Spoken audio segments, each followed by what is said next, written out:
warahmatullahi wabarakatuh. Waalaikumsalam warahmatullahi wabarakatuh. Selamat siang semuanya. Siapa? Salam sejahtera untuk kita semua. Apa kabar hari ini? Baik Pak.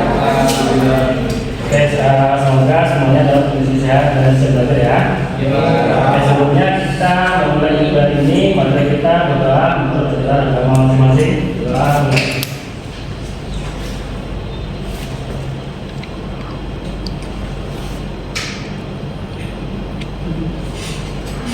Doa selesai. Oke, hari ini kita akan membahas topik pusat pertumbuhan. Tapi kita cek dulu ya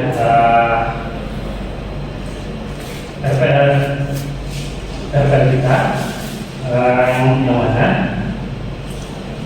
Bahan kajian kita itu adalah besar ini pembangunan wilayah, konsep dan teori pembangunan wilayah, faktor ekonomi dalam pembangunan wilayah, pusat pertumbuhan, faktor sosial dan budaya dalam pembangunan wilayah, perencanaan infrastruktur wilayah, pengelolaan sumber daya alam dan pembangunan wilayah, analisis dampak lingkungan dalam pembangunan wilayah, kebijakan dan administrasi dalam perencanaan wilayah, pembangunan wilayah berkelanjutan dan studi kasus pembangunan wilayah. Oke. Rencana Bapak untuk mata kuliah hari ini adalah faktor pusat pertumbuhan, yang mana nanti mahasiswa bisa menjelaskan apa itu pusat pertumbuhan. Oke, ini RPS-nya. Sebelum Bapak kita mulai perkuliahan kita hari ini, Bapak absen dulu ya. Oke.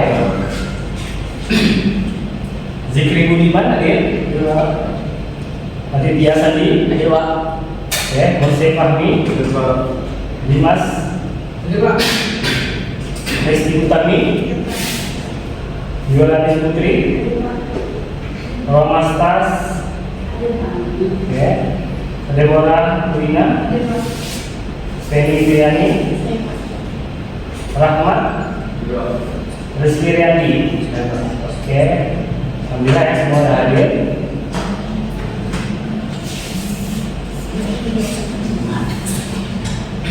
Sebelum kita masukin perkuliahan kita hari ini, oke, kira-kira tahu nggak apa itu pusat pertumbuhan?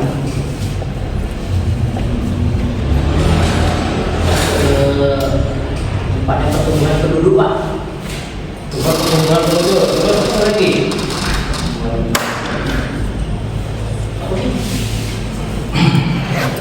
Pertumbuhan ekonomi. Apa kira-kira pusat pertumbuhan itu?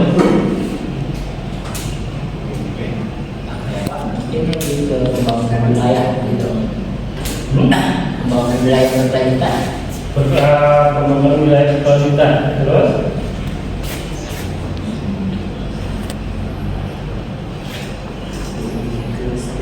Berarti lebih spesifik ekonomi ya? Boleh bebas, mau spesifik ekonomi atau pertanian atau apa sebelumnya juga boleh. Kira-kira apa pengertian pusat pertumbuhan?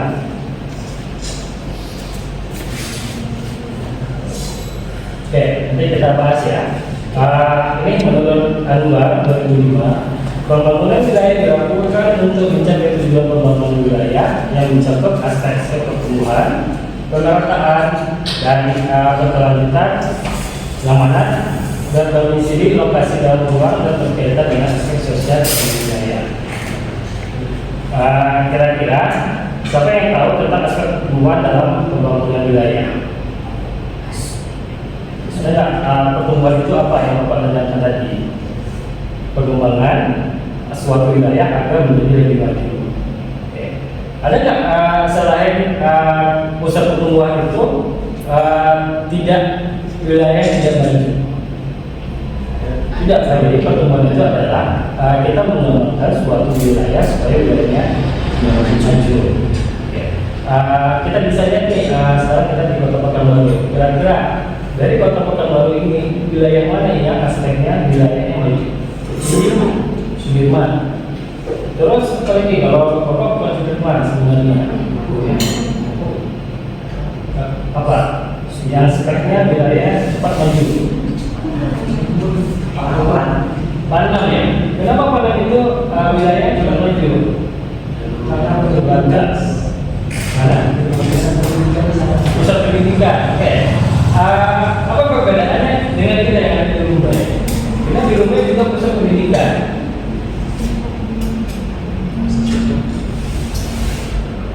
Tingkat penduduk Pak.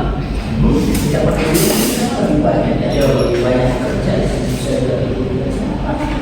Tingkat penduduk itu siapa lagi? Ya, yang pertama mungkin kita bisa lihat ya, kenapa di Panam dengan di Rumbai wilayahnya itu agak berbeda.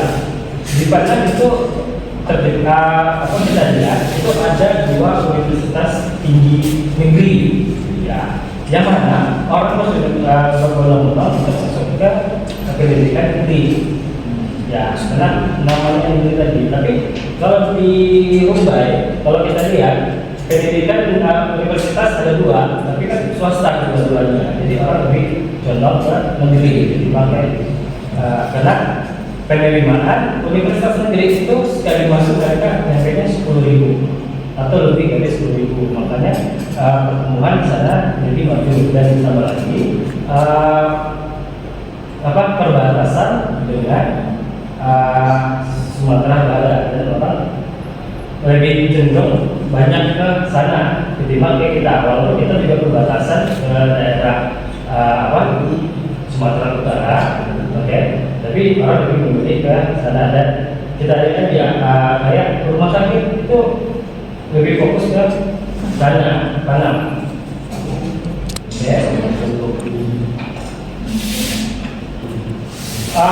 Kemudian pertumbuhan wilayah ini secara sederhana, wilayah adalah peningkatan daya saing, produktivitas, dan kapasitas ekonomi suatu wilayah dari waktu ke waktu. Oke. Menurut Picasso, pertumbuhan wilayah adalah ekspansi kegiatan ekonomi dalam suatu wilayah yang ditandai dengan peningkatan output, pendapatan, dan lapangan kerja.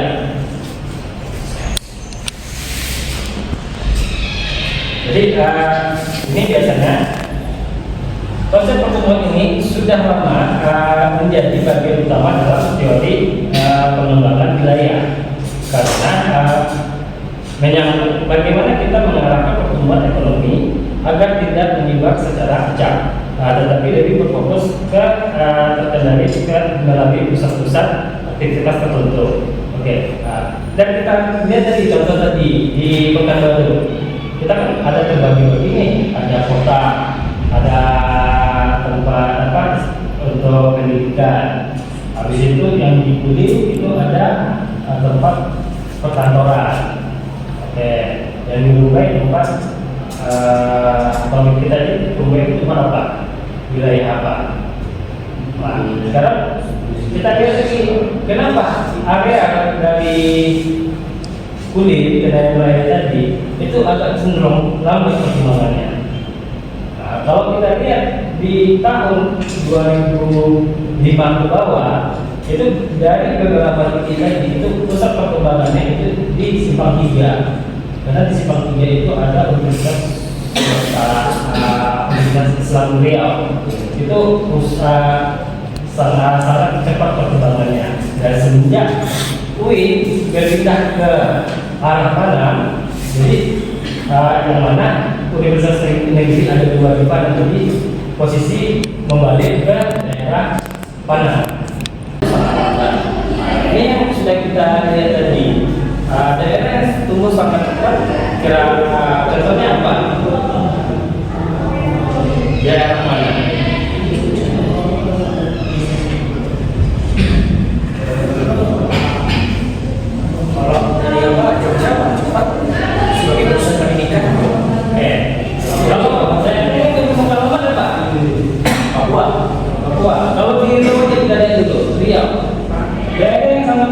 Tunggu yang sangat apa?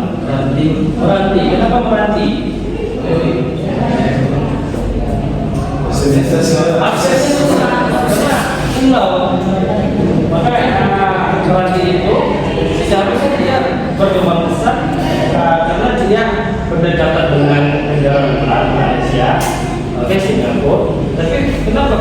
pertumbuhannya lambat. Itu dia. Nah, ada daerah yang sangat lambat. Ini dari cepat ya.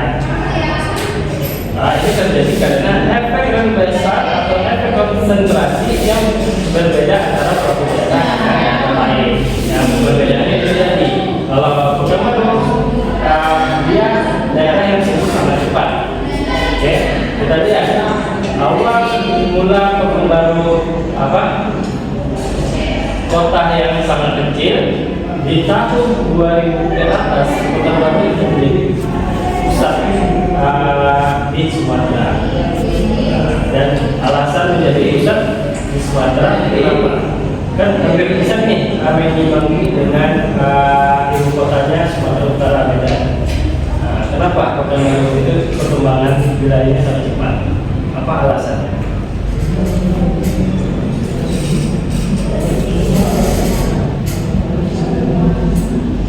Ayo, tes kita ini apa kira-kira?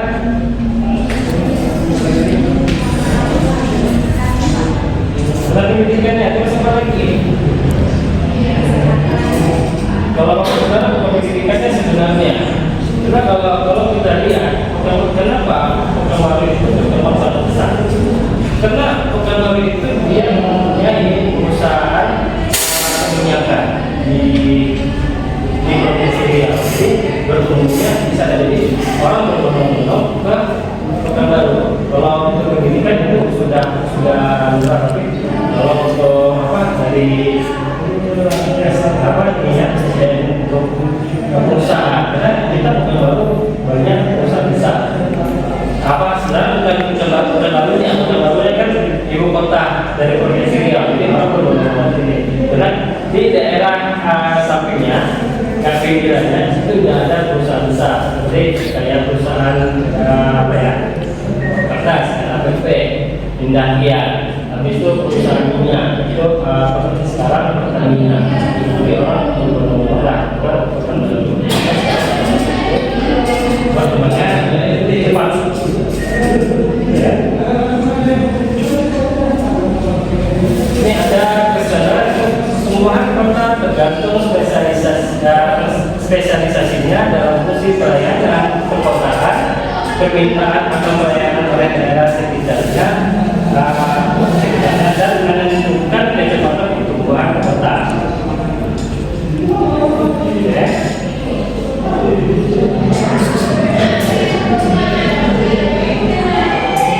Ini ada faktor-faktor penyebab timbulnya pusat pelayanan.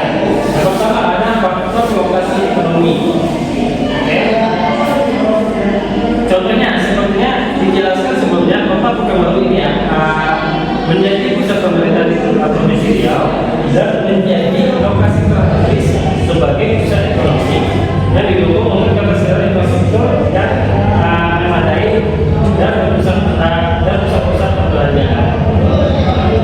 Ini tadi, kenapa Pekanbaru cepat? Pertama tadi ibu kota Provinsi Riau, habis itu apa lagi? Sama dengan yang Jakarta tadi. Kalau Pekanbaru kan sebenarnya kan ada dua nih, ibu kota provinsi dengan daerahnya. Kalau untuk Jakarta ada berapa?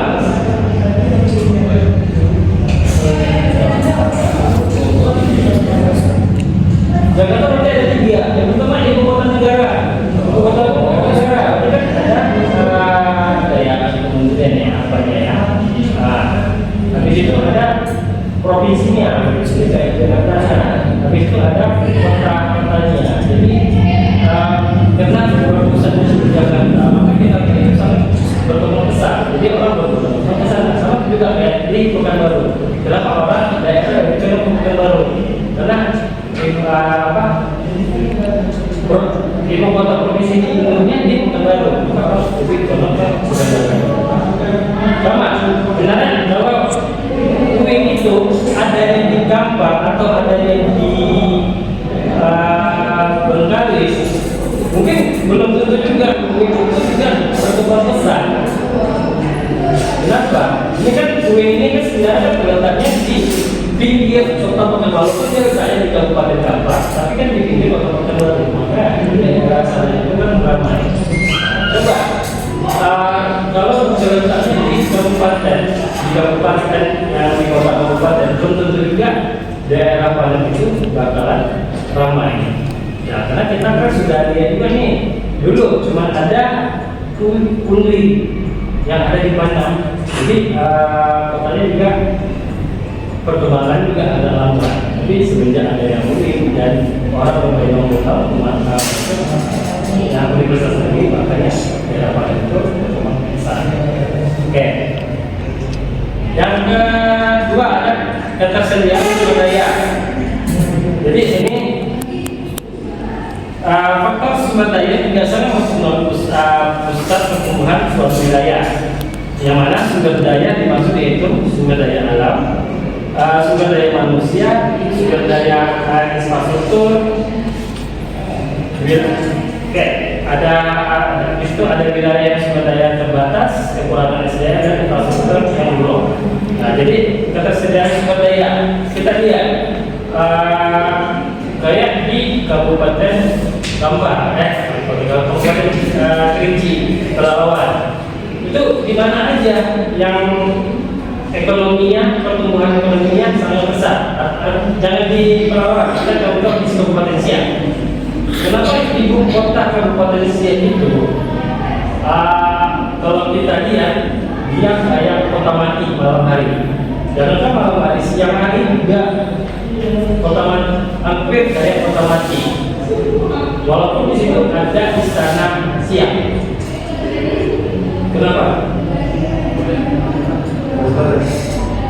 Pusatnya itu seperti perusahaan-perusahaan itu ada di Karawang. Iya, jadi kalau kita lihat Kabupaten Siak itu yang itu malah di Kecamatan Karawangnya.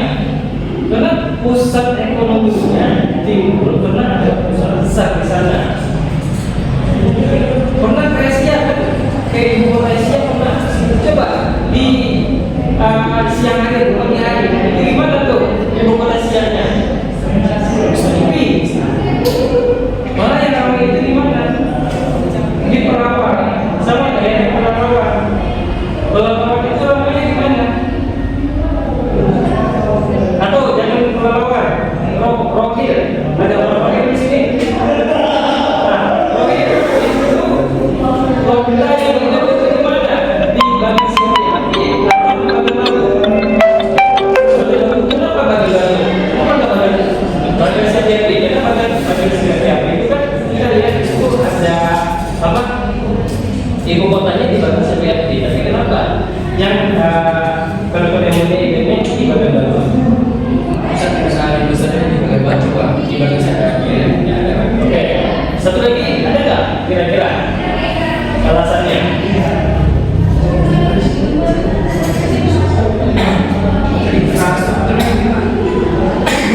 Karena kalau kita lihat infrastruktur jalannya, akses jalan menuju provinsi Sumatera Barat. Kalau di bagian-bagiannya tidak ada akses, mentok ya. Jadi orang nggak bakal mau ke sana. Nah, kalau di bagian batu dia itu adalah akses menuju ke provinsi lain. Maka bagian batu itu dia itu. Oke. Yang ketiga ada kekuatan aglomerasi. Oke, aglomerasi ini konsentrasi aktivitas ekonomi dan terjadi dalam suatu daerah geografis tertentu. Seperti kota pusat industri Aceh kita jelaskan tadi ya, dia mempunyai pabrik. Oke, maka kalau suatu wilayah ada pabrik pusat industri, pasti kotanya dia akan menimbulkan pusat pelayanan baru. Yang ketiga, investasi pemerintah. Ini kira-kira apa nih? Jadi investasi pemerintah.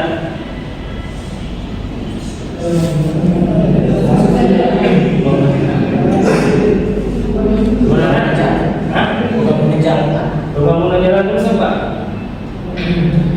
Pemerintah ini sebenarnya berperan penting sebagai faktor kunci untuk meningkatkan investasi publik tadi.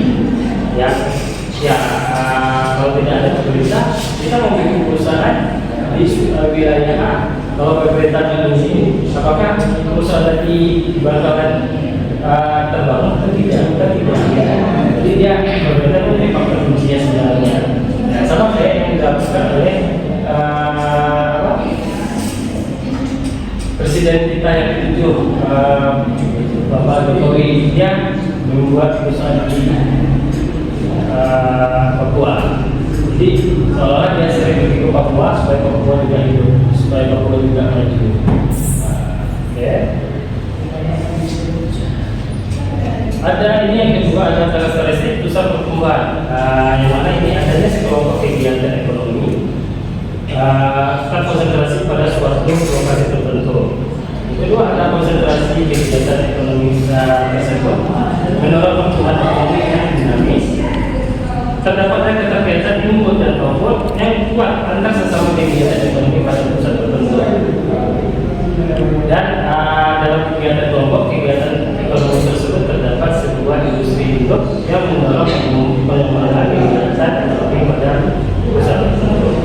Oke ya, karakteristiknya ini dari kita contohkan tadi, kita diskusikan dengan adanya pertumbuhan ini semuanya benar.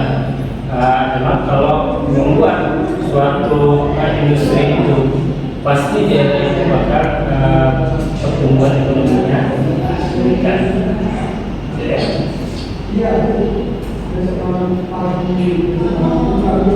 Jadi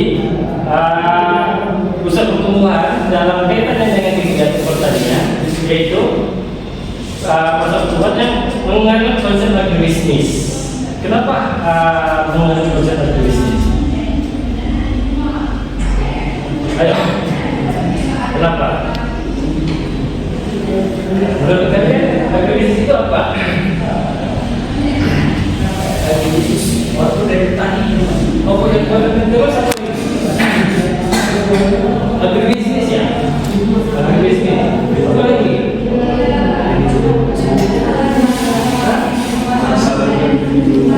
Masalahnya, ini konsep agribisnis kira-kira tahu nggak?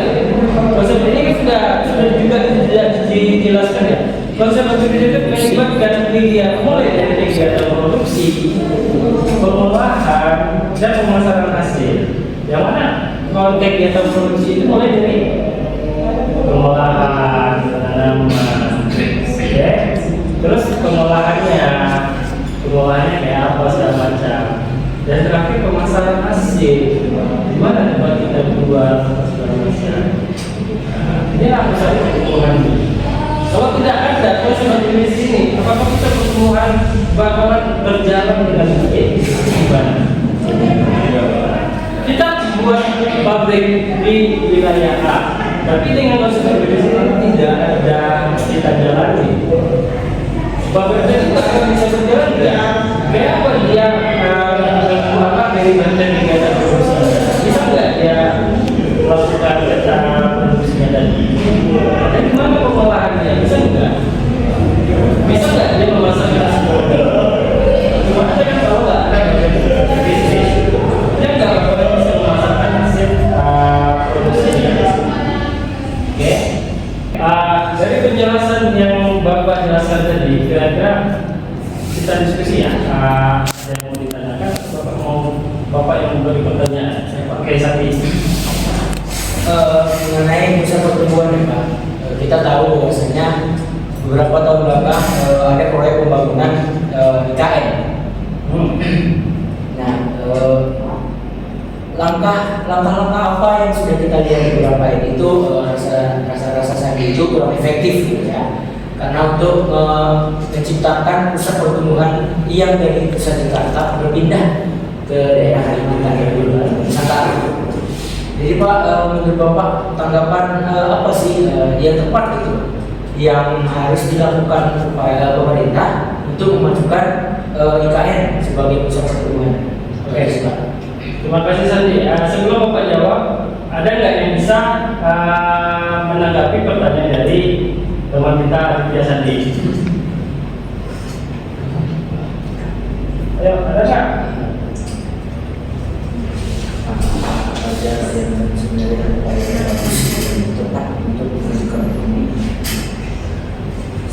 Apa ada yang mau menanggapi nggak? Upaya apa supaya IKN ini pertumbuhannya cepat. Nah, kira-kira ada nggak? Kalau kita lihat IKN ini ya, ada nggak dia perusahaan di tempat IKN tersebut? Nah, sama yang Bapak jelaskan tadi ya. Kalau kita lihat di daerah Rokan Hilir itu dia ibu kotanya di Bagai CP Api. Ya, sama dengan IKN. IKN itu ibu kotanya di Kalimantan apa? Kotanya kota apa namanya? Ya, kalau tidak ada suatu perusahaan di sana, kemungkinan besar IKN tadi agak lambat untuk berkembangnya. Ya, kalau Bapak lihat ya. Tapi kalau ada perusahaan yang perusahaan induk di sana, mungkin dia bisa cepat dan ditambah. Di situ kan sudah ibu kota baru ya, tapi ibu kota rencana. Seandainya ada beberapa kementerian yang mengatur di sana dan nanti diikuti juga dengan provinsi. Itu provinsi apa? Kira-kira ada nggak kantor provinsi atau khusus untuk kementerian aja atau untuk ibu kota negara kita? Ada nggak yang lainnya di sana? Kalau nggak ada, kemungkinan besar ada lambat. Ya, kecuali di situ juga banyak pendidikan sudah dimasukin, perusahaan juga sudah dimasukin, mungkin perkembangan wilayahnya juga bakalan cepat. Nah, sekarang kan kalau kita lihat kan ini kan cuma kantor presiden negara, habis itu kantor kementerian, cuma itu aja baru dibangun. Kalau yang lain kan belum, jadi agak lambat. Kecuali tadi sudah ada infrastruktur yang lain ya, rumah sakit, sekolah, pusat-pusat ekonomian. Nah, itu juga pusat pertumbuhannya cepat majunya nanti. Nah, ada lagi yang kedua, dari Bapak jelaskan tadi, bisa mengambil nggak kesimpulan dari perkuliahan kita hari ini? Jadi Pak, itu pusat pertumbuhan itu adanya kegiatan ekonomi yang aktif di suatu daerah sebagai pusat dari segala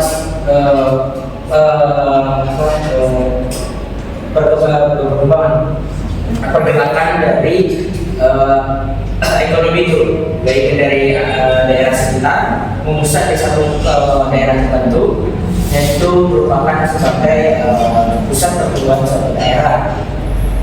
Dan banyak aspek yang bisa dikatakan sebagai pusat pertumbuhan, seperti adanya ketersediaan sumber daya, adanya fasilitas-fasilitas investasi yang dilakukan oleh pemerintah terhadap suatu daerah tersebut untuk memajukan suatu daerah. Itu kesimpulan dari pusat. Ya, jadi kalau kesimpulan dari Bapak ya, pusat pertumbuhan merupakan kegiatan ekonomi yang terkonsentrasi pada suatu lokasi tertentu dengan mempertimbangkan aspek seperti lokasi, kondisi geografisnya, mekanisme pasarnya, sumber daya, dan potensi wilayah. Jadi kalau aspek ini sudah ada, dia pasti bakalan jadi pusat pertumbuhan yang baru. Oke, itu aja yang bisa Bapak sampaikan pada perkuliahan kita hari ini. Kalau tidak ada